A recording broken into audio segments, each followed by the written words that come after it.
ጤና ይስጥልን። ዛሬ በእናንተ በተመልካቾቻችን ጥያቄ መሰረት ወደ ጆሃንስበርግ ደቡብ አፍሪካ እንጓዛለን። በጣም ብዙ ያልተዳሰሱ ያልተነኩ እጅግ አስገራሚ የወንጀልና አንዳንድ ኢትዮጵያውያን ላይ የደረሱ ታሪኮች ደቡብ አፍሪካ ውስጥ በስፋት ይገኛሉ። ለዛሬው በታሪክ ትንሽ ወደ ኋላ ሄደን እጅግ ታዋቂ ስለነበረው የኤቢሲ ኪለር በሚል ቅጽል ስም የሚታወቀውን የደቡብ አፍሪካ ነፍሰ በላ ሲሪያል ኪለር ታሪክ እንመለከታለን። ይህ በደቡብ አፍሪካ ታሪክ ውስጥ እጅግ አስከፊ ስለነበረው ስለ ሞሰስ ሲቶል ወይም ደግሞ የኤቢሲ ኪለር የተሰኘው ግለሰብ ዙሪያ ያዘጋጀሁት ፕሮግራም ነው። አብራችሁን ቆዩ። ሌሎቻችሁም እንዲዳሰስላችሁ፣ እንዲታወቅላችሁ፣ እንዲሰራላችሁ የምትፈልጉት ታሪክ ካለ ኮሜንት መስጫ ሳጥን ውስጥ አስቀምጡልኝ። ታሪኩን ከየትም ብዬ ፈልጌ አምጥቼ ወደ እናንተው መልሼ ማቀርብ ይሆናል። በመሃል አዲስ አበባ ከአፍሪካ ህብረት በቅርብ ርቀት ላይ በ30% ቅናሽ ድርጅታችን ቴምር ፕሮፐርቲስ ከባለ 1 እስከ ባለ 3 መኝታ አፓርትመንቶችን ይዞላችሁ ቀርቧል። ባለ 1 መኝታ 6,900,000 ብር የነበረውን በ4,800,000 ብር ብቻ፣ ባለ 2 መኝታ 10,350,000 ብር የነበረውን በ7,245,000 ብር ብቻ፣ ባለ 3 መኝታ 14,600,000 ብር የነበረውን በ10,200,000 ብር ብቻ። ልብ ይበሉ፣ ይህ ቅናሽ የሚቆየው ለ10 ቤቶችና ሙሉ ክፍያ ለሚከፍሉ ደንበኞች ብቻ ሲሆን በተጨማሪም የንግድ ሱቆችን በመሃል ፒያሳ ከ1,400,000 ብር ቅድመ ክፍያ ብቻ የግሉ ያድርጉ። ይፍጠኑ፣ ሱቆቻችን ጥቂት ናቸው። ይደውሉልን።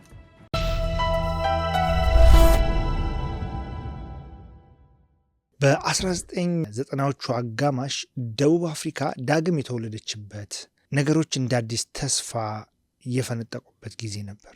የአፓርታይድ ሰንሰለቶች ተበጣጥሰው ተስፋዎች አብበው አዲስ የወደፊት ጊዜ እየጠራ የነበረበት ወቅት ነበር ይላሉ ብዙዎች። ነገር ግን በዚህ በማደግ ላይ ያለ ዴሞክራሲ ስር አንድ አስከፊ ጥላ እየተንሰራፋ ነበር። አንድ አዳኝ በነፃነት በወጡት ሰዎች መካከል ይመላለስ ነበር። እናም ይህ የአንድን ሀገር ደስታ የሚያቆሽሽ የሽብር አሻራ ጥሎ ያልፋል። ይህ ግለሰብ ሞሰስ ሲቶል ይባላል። ነገር ግን ሀገሪቱ የኤቢሲ ገዳይ የሚል ቅጽል ስም ሰጥተዋለች። ይህ አንድ ሰው የብዙ ሰዎችን የብዙ ሴቶችን ህልም እንዴት እንዳፈረሰና አንዲት ሀገር ቀድማ ያልገመተችውን ክፋት እንዴት እንደተጋፈጠች የሚያሳይ ታሪክ ነው። ሞሴስ ሲቶል እንደ አውሮፓውያን አቆጣጠር በ1964 በጆሃንስበርግ በስተምስራቅ በምትገኘው የኢንዱስትሪ ማዕከል በስፕሪንግስ ውስጥ በምትገኝ ክዋቴማ በተባለች ከተማ የተወለደው። የቀድሞ ህይወቱ በአፓርታይድ ዘመን በደቡብ አፍሪካ የተለመዱ አይነት ህይወቶች በመሆኑ ችግሮችና የተለያዩ መስዋዕትነቶች የተሞላ ነበር። ገና በልጅነቱ አባቱ ሲሞቱ እናቱ ደግሞ ሁኔታዎችን መቋቋም ባለመቻሏ ብዙም ሳይቆይ ጥላው እንደሄደች ይነገራል። የልጅነት ጊዜውም በዘመዶቹ እንክብካቤ ያለመረጋጋት ወይም ደግሞ እውነተኛ ፍቅርን ባለማግኘት አሳልፏል። ይህ የተሰባበረ ጅማሮ አንዳንዶች እንደሚገምቱት ለውስጣዊ ቂሙ የመጀመሪያ ዘርን ዘርተዋል ይላሉ። ሲቶል ወጣት እያለ ህይወቱ በትንንሽ ወንጀሎችና በአጫጭር እስራቶች የተሞላ ነበር። የሚያውቁት ሲናገሩ እሱ ብዙ ጊዜ ጸጥተኛ፣ ትሁትና የማይታይ ተደርጎ ይገለጽ ነበር። የተለያዩ ስራዎችን ይሰራ ነበር። ነገር ግን በምንም ነገር ውስጥ ረግቶ ወይም ተረጋግቶ አያውቅም። ሲቶል አልፈጸምኩትም ብሎ በካደው የአስገድዶ መድፈር ወንጀል ታስሮ በነበረበት ወቅት ነው በውስጡ ጥልቅ የሆነ ለውጥ ወይም ጥፋት የተፈጠረው። በግፍ እንደተከሰሰና ያለ አግባብ እንደተቀጣ ይናገር ነበር። ይህ ግፍ እውነተኛም ይሁን በምናቡ የፈጠረው እየበሰበሰ ወደሚነድ ቁጣ፣ በስርዓቱ ላይና በተለይም በሴቶች ላይ ወደሚነሳ የበቀል ፍላጎት ተቀየረ።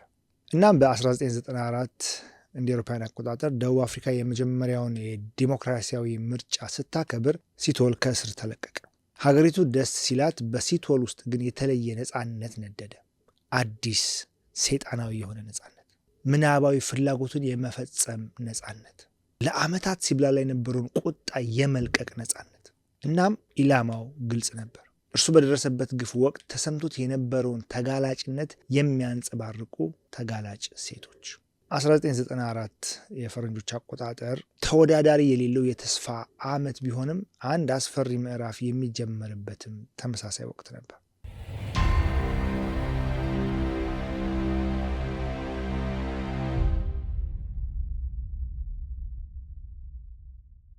የሲቶል የአደን አካሄድ በእጅጉ በጥንቃቄ የተመረጠ ነበር።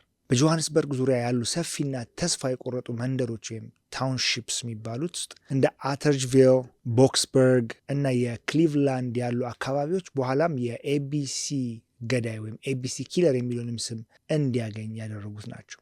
እነዚህ ቦታዎች ስራ አጥነት የበዛባቸው፣ ተስፋ ደካማ የሆነባቸውና ስራ የሚፈልጉ ሴቶች በተለይ ለማታለል የተጋለጡባቸው ነበሩ። ሲቶል ሰዎችን በመቆጣጠር ረገድ እጅግ የተዋጣለት ነበር ይባላል። ራሱን የተከበረ አልፎ ተርፎም ቸር ሰው አድርጎ ነበር የሚያቀርበው። ብዙ ጊዜ ነጋዴ እንደሆነ፣ አንዳንድ ጊዜ ደግሞ ይሄ ይበልጥ ስሜትን በሚገዛ ሁኔታ ወጣቶች በሰው ልጅ በደል ላይ ወይም ዩዝ አጌንስት ሂውማን አቢዩስ ብሎ የሰየመው በአካል የሌለ ድርጅት መሪ እንደሆነ ይናገር ነበር። ይህ የሚያስገመግም ምጸት ነበር። ስራ አጥ ሴቶችን በታክሲ ተራዎች ወይም በአውቶቡስ ማቆሚያዎች ላይ በማነጋገር በዚያ አስቸጋሪ ሁኔታ ውስጥ እንደ ተስፋ የሚታይ የስራ ቃለ መጠይቆችን፣ የጽዳት ስራዎችን፣ የጸሐፊነት ስራዎችን እንደሚሰጣቸው ቃል ይገባላቸው ነበር። እናም ሴቶቹ የተሻለ ህይወት ተስፋ እናገኛለን ብሎ በመታለል እርሱን ለማግኘት ይስማማሉ። ሲቶልም ወደ ገለልተኛ ቦታዎች ይወስዳቸዋል። ብዙ ጊዜ ባዶ ሜዳዎች፣ ጫካዎች ወይም የተተዉ የማዕድን ቦታዎችን ይመርጣል። እነዚህ በአንድ ወቅት የደቡብ አፍሪካ ማዕድን ሀብት ምልክት የነበሩ ቦታዎች ጸጥተኛና የማይነገር አሰቃቂ ድርጊት ምስክሮች ሆኑ። ከሐምሌ 1994 እስከ ህዳር 1995 የሴቶች አስከሬን መከመር ጀመረ። አንዳንዱ ግኝት በአዲሱ ዴሞክራሲ ውስጥ በሚገኙ ማህበረሰቦች ላይ ፍርሃትን ይዘራ ነበር። ፖሊሶች በአዲስ አይነት ሽብር ተውጠው ነበር። ይሄ ተከታታይ ገዳይ ወይም ሲሪያል ኪለር እጃቸው ላይ እንዳለ ያውቁ ነበር። ነገር ግን የሰለባዎቹ ብዛት፣ የገዳዩ ብልሃትና በወቅቱ የነበረው ውስን የፎረንሲክ አቅም ምርመራውን እጅግ ፈታኝ አድርጎባቸው ነበር። እናም አገሪቱ ትንፋሿን ዋጠች። ሴቶች ብቻቸውን ለመራመድ ፈሩ። ወላጆች ስለ ሴት ልጆቻቸው ተጨነቁ። የነፃነት ደስታ በአስፈሪ ፍርሃት ተበከለ። ይህ በብዙዎች ተስፋ ላይ አድብቶ በሚጠብቀው በማይታየው ሰው ላይ የነበረ ፍርሃት ነበር።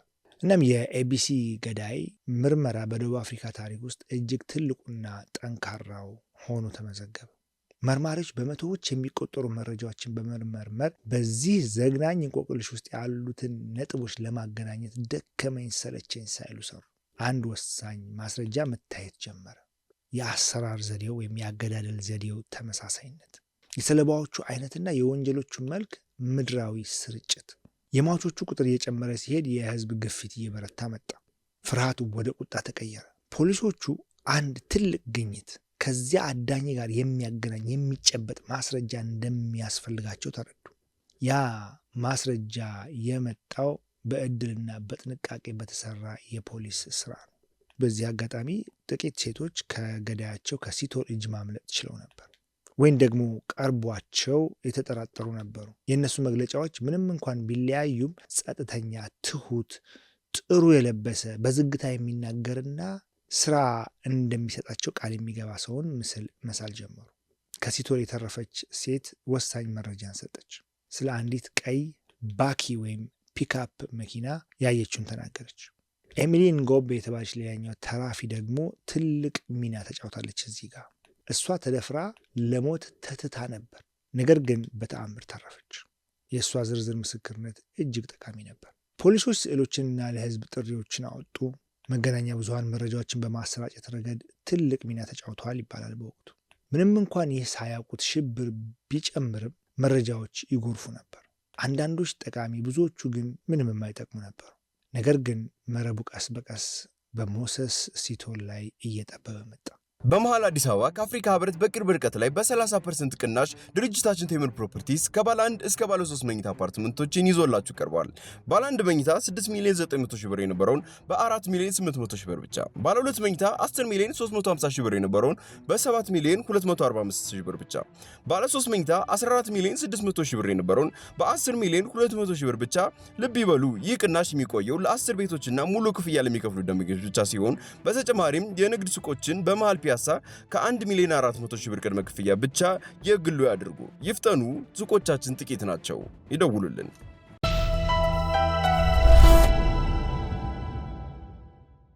እናም ትልቁ ግኝት በመጨረሻ በጥቅምት 1995 ላይ መጣ።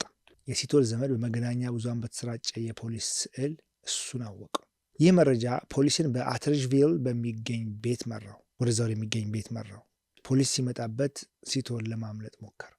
ከሚያስሩት መኮንኖች አንዱን በምሳር አጠቃው። ይህም የመጨረሻው የአመፅ ድርጊቱ ነበር። በትግሉ ወቅት ተተኮሰበትና ቆሰለ። በመጨረሻም ተይዞ በቁጥጥር ስር ዋለ። እናም ደቡብ አፍሪካ ለጊዜውም ቢሆን እፎይ አለች። የኤቢሲው ገዳይ ተያዘ። ነገር ግን የወንጀሎቹ እውነተኛ አሰቃቂነትን ገና ሙሉ በሙሉ ሊታወቅ አልቻለም ነበር። እናም በስተመጨረሻ ላይ ሞሴስ ሲቶል ፍርድ ቤት ቀረበ። የሞሴስ ሲቶል የፍርድ ሂደት በ1996 ነበር የተጀመረው። ይህም በሽብር ዘመኑ ገና ስትናጥ የነበረችውን ሀገር ቀልብ ስቧል። ችሎቱ የሐዘን፣ የቁጣና የተረፉት ሰዎች እንዲሁም የፖሊስ መርማሪዎች ዘግናኝ ምስክርነት የሚሰማበት ቦታ ሆነ። እያንዳንዱ የምስክርነት ቃል፣ እያንዳንዱ ማስረጃ የሲቶልን ክፋት ይበልጥ ግልጽ አደረገው። እናም ሲቶል በ38 ግድያዎች ተከሰሰ። 37 ሴቶችና አንዲት የ2 ዓመት ሕፃን ልጅን ሳይቀር።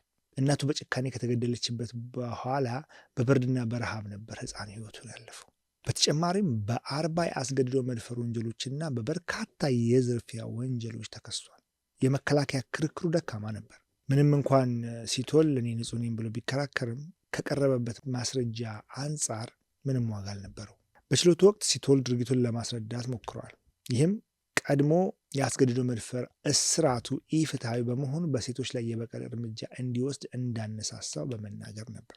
ይህ የአንድ ተከታታይ ሲሪያል ኪለር የተዛባ አስተሳሰብ ምን እንደሚመስል የሚያሳይ አስፈሪ እይታ ነበር። ታህሳስ 5 ቀን 1997 ዳኛ ዴቪድ ከርዌይስ ውሳኔያቸውን አስተላለፉ። ሞሴስ ሲቶል በሁሉም ክሶች ጥፋተኛ ተባለ።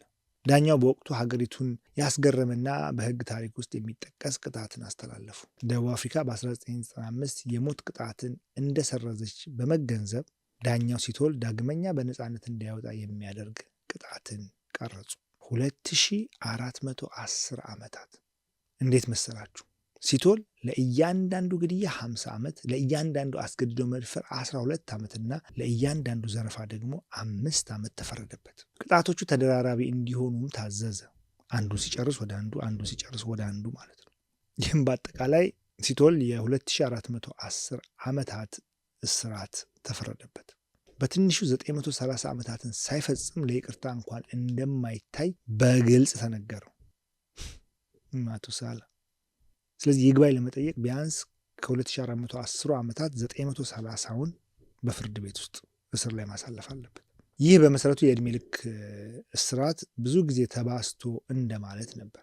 ይህም ወንጀሎቹ ይቅር የማይባሉና ነፃነቱ የተገፈፈ መሆኑን የሚያረጋግጥ ወሳኝ ውሳኔ ነበር።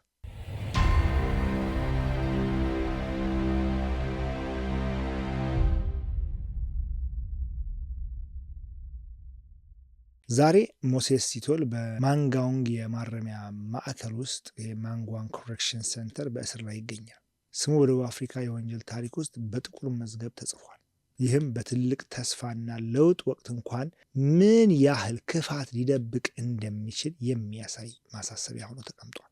የሞሴስ ሲቶል ወይም የኤቢሲ ገዳይ ታሪክ ያልተቆጣጠሩት ቁጣና አመፅ የሚያስከትሉትን አስከፊ ውጤት የሚያሳይ ምስክር ነው።